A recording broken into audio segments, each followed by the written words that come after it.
এরপরে আল্লাহ বললেন শুধু উম্মাহ না, এই জমিনের রাজত্ব আমি যাদের হাতে দেই, এই জমিনের মালিক আমি যাদেরকে বানিয়ে দেই, যাদেরকে আমি সরকারের দায়িত্ব দেই, তাদেরকেও মুনকার প্রতিরোধের দায়িত্ব দিয়েছে কে?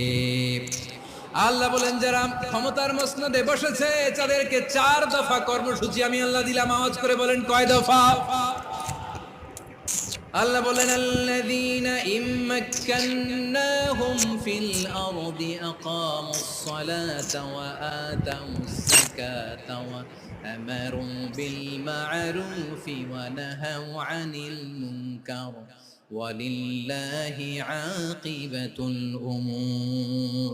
যারা এই জমিনের উত্তরাধিকার হয়েছে তারা 4 দফা কর্মসূচি নিয়ে সামনে আগাবা।